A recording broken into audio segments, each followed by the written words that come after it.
Hey everybody, I'm Norris with the Norris Group. It is going to be Friday, April 19th. Good Friday. We're closed, but we're going to release the video. And when it comes to Gen Z buyers, are they going to end up buying a lot earlier than the Millennials? That and much more as we cover the biggest headlines in real estate.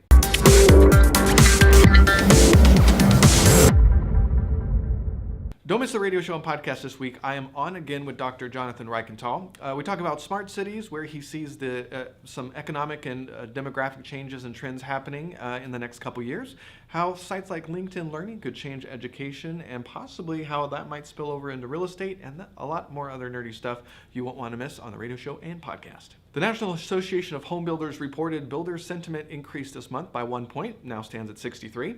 The California Association of Realtors released their latest data showing existing home sales last month was down 0.2% month over month and 6.3% year over year, which is interesting. The Mortgage Bankers Association reported mortgage applications decreased 3.5% in their latest survey. Realtor Magazine shares that a common mistake homeowners make is, of course, not setting aside money for costly repairs. Out of 1,400 homeowners interviewed, over half of them said that they had an emergency over the past year, and only 20% admitted that they had set aside any money to deal with said emergencies. With the median age of a home in the United States being 40 years, well, that takes a lot of money to fix that housing stock. It's getting older, lots of money to repair. The article recommends setting aside 1% of the home's purchase price, but then again, it really depends on what you buy and when. If you're buying in California right now, $1 million, hey, maybe that'll work. But if you're buying something in the Midwest somewhere that's only, 30 grand, might not be enough to cover your air conditioner. Realtor.com had an article this week on the top 10 neighborhoods in America that is seeing the fastest growing gentrification. Coastal areas, of course, ripe for gentrification because people are getting priced out of the market and having to move elsewhere. The cities with the biggest growth, the top 5, are Rivertown, and that's in Detroit, Little Haiti and Liberty City in Miami, Lockwood and Charlotte, North Carolina, Johnson Terrace in Austin, and downtown Patterson Green in Raleigh, North Carolina. California did make the list. Uptown, and that was in Oakland, California, was number 6.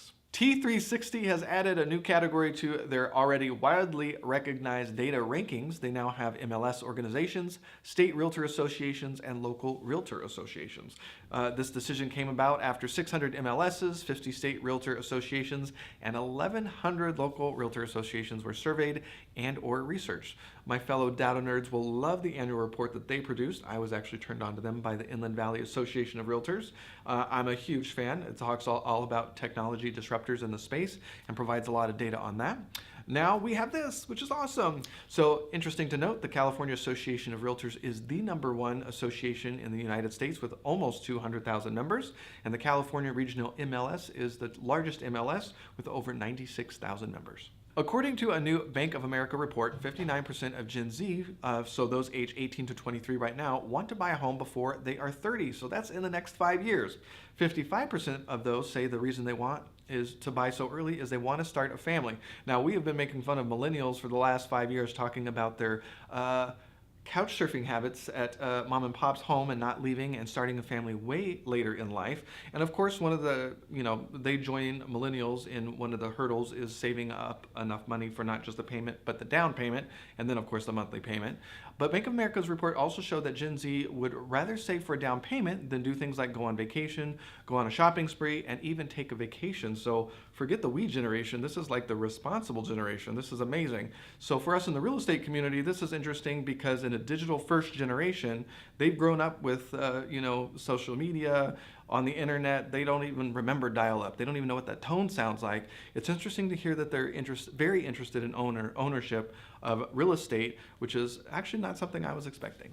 So just you realtors out there, especially if you're in more affordable areas, I'd be interested to hear what's the scene like. Do you have more millennials, 18 to 23-year-olds dropping in at your door looking for inventory? Would love to hear what you have to say. If you're on YouTube, please leave a comment below and don't forget to like the video and subscribe to the channel so you don't miss a beat. If you're on Facebook, please don't forget to not only like the Norris Group page, but don't forget to add us to your See First list and with notifications on. Leave your comments below the video. And if we missed something, share the story on our comment sections on either YouTube or Facebook, and we'll make sure to include it on our blog at thenorrisgroup.com/blog. We'd love to catch you out and about in May as we have several different speaking engagements. On May 8th, I'll be doing Innovative Real Estate Marketing with OCRE Forum. May 10th, you'll catch Bruce Norris doing 10 decisions to make before the next downturn at WeRep. May 14th, that same talk will be at LA RIA. July 13th, Think Realty Irvine Conference and Expo. You won't want to miss that. I will be moderating a panel, and Bruce is also going to be involved. We'll post more information on all those events as they come up, as we have more coming up. Check out thenorrisgroup.com and hit the events button for more information on hard money lending, including fix and flip, buy and hold, and new construction in both California and Florida. Check out thenorrisgroup.com and hit that hard money tab. And if you want to learn more about passive investing, just hit the invest tab. With that, have a fantastic weekend, and we'll see you next week.